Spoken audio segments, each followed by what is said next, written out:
الحمد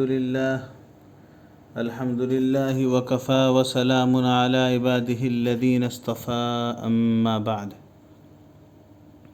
محترم حضرات، قرآن و حدیث کے مطالعے سے معلوم ہوتا ہے کہ بیماریاں اور دوسری پریشانیاں جو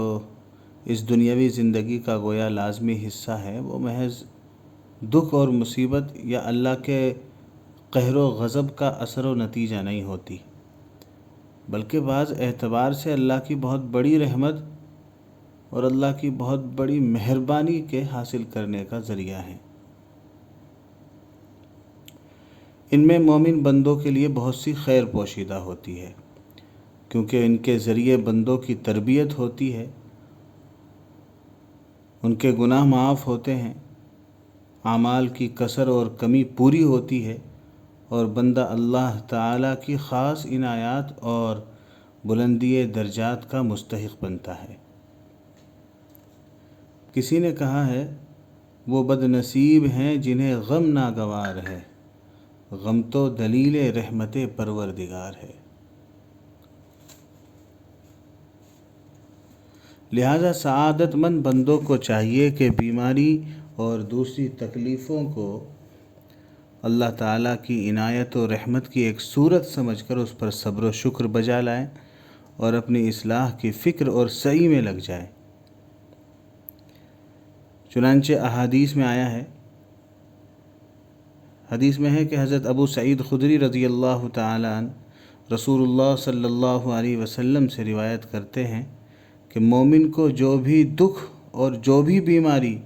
اور جو بھی پریشانی، جو بھی رنج و غم اور جو بھی اذیت پہنچتی ہے، یہاں تک کہ اگر کوئی کانٹا بھی چبھتا ہے تو اللہ تعالیٰ ان چیزوں کے ذریعے اس کے گناہوں کو معاف فرما دیتے ہیں۔ ایک اور حدیث میں ہے،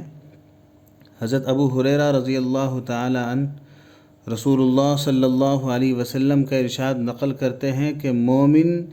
بندوں اور بندیوں پر اللہ تعالیٰ کی طرف سے مصیبت اور حادثات کے آنے کا سلسلہ برابر جاری رہتا ہے،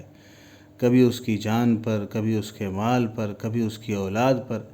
یہاں تک کہ مرنے کے بعد وہ اللہ تعالیٰ سے اس حال میں ملتے ہیں کہ ان کے ذمے ایک گناہ بھی باقی نہیں رہتا۔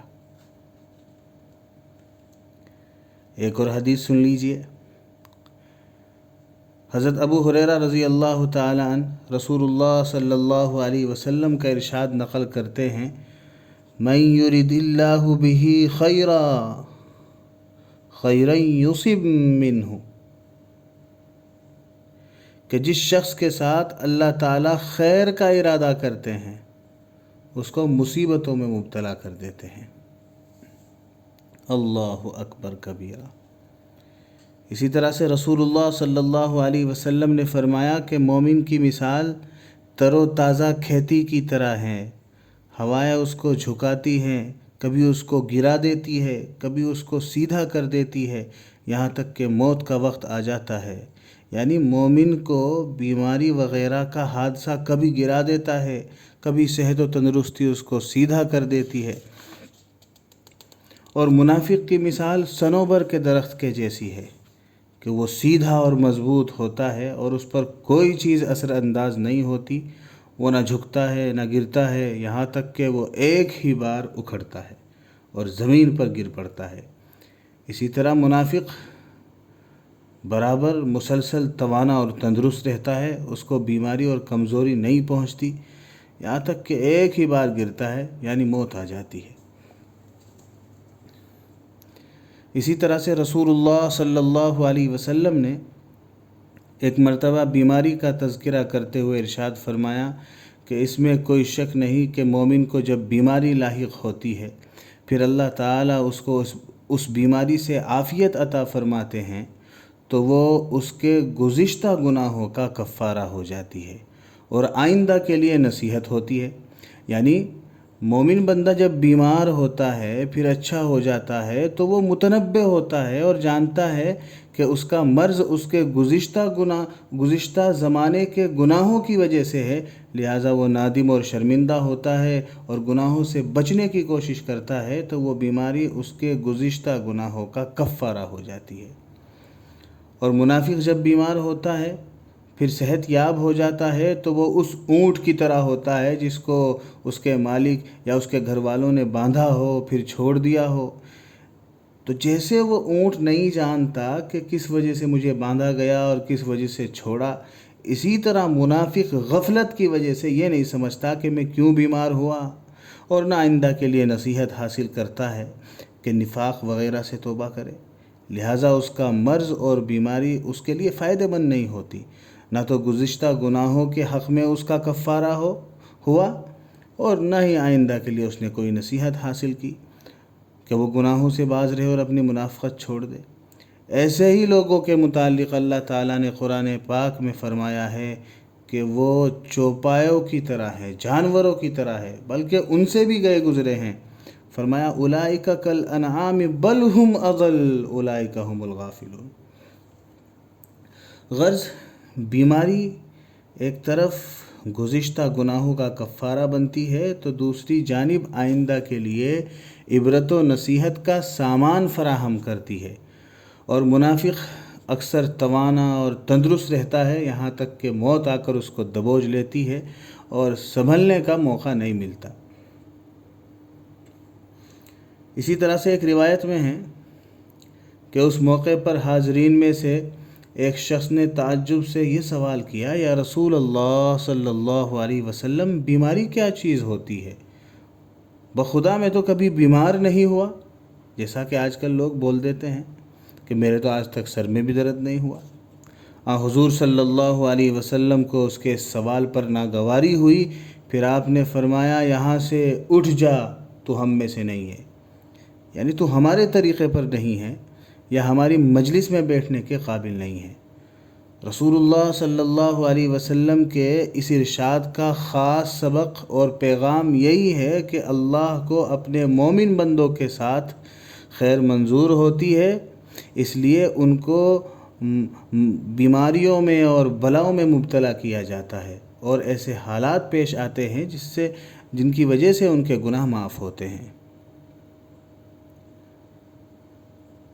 چنانچہ ایسے بہت لوگ ملیں گے جو آزادانہ زندگی بسر کر رہے تھے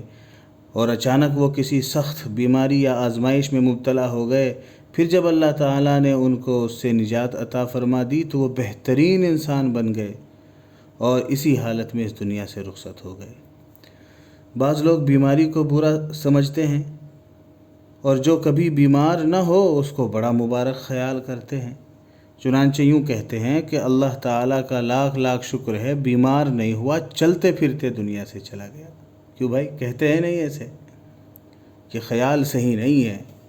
رسول اللہ صلی اللہ علیہ وسلم کے زمانے میں اتفاقاً ایک شخص کا انتقال ہو گیا تو ایک دوسرے شخص نے کہا کہ اس کو موت مبارک ہو، اس لیے کہ یہ مر گیا اور کسی مرض میں مبتلا نہیں ہوا۔ رسول اللہ صلی اللہ علیہ وسلم نے فرمایا افسوس تجھ پر، یعنی جو یہ تو تعریف کر رہا ہے، افسوس تجھ کو کیا خبر؟ اگر اللہ تعالیٰ اس کو مرنے سے پہلے بیماری میں مبتلا کرتا تو اس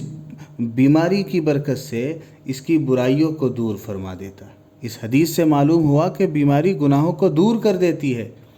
اور آخرت میں اس کے درجات بلند ہونے کا سبب بنتی ہے، لیکن اس کا مطلب ہرگز یہ نہیں کہ مومن بیمار ہونے کی دعا کیا کرے، بلکہ مقصد یہ ہے کہ خداوند تعالیٰ سے تو صحت و عافیت ہی کی دعا مانگا کرے اور ہمیشہ اپنے گناہوں کی مغفرت طلب کرتا رہے۔ اس کے باوجود اگر بیماری لاحق ہو جائے، بیمار ہو جائے، کوئی پریشانی آ جائے تو جزع فضا کے بجائے صبر کرے اور خداوند قدوس سے مدد طلب کرے اور بیماری کو اپنے گناہوں کا سبب سمجھ کر اپنے گناہوں سے توبہ کرے اور زیادہ سے زیادہ گناہوں سے بچنے کی کوشش کرے۔ اگر گناہ ہوں گے تو بیماری اس کا کفارہ ہو جائے گی، اور اگر گناہ نہیں ہوں گے، جیسا کہ کامل مومن کی شان ہے کہ اس کو اس وقت تک چین نہیں ملتا جب تک کہ وہ گناہوں سے معافی نہ مانگ لے، تو پھر بیماری جو آتی ہے یا پریشانی آتی ہے تو وہ آخرت میں بلند درجات کا ذریعہ بنتی ہے۔ اللہ تبارک و تعالی ہم سب کو سمجھنے کی اور نیک عمل کی توفیق عطا فرمائے، آمین۔ یہ سلسلہ انشاءاللہ اسی طرح چلتا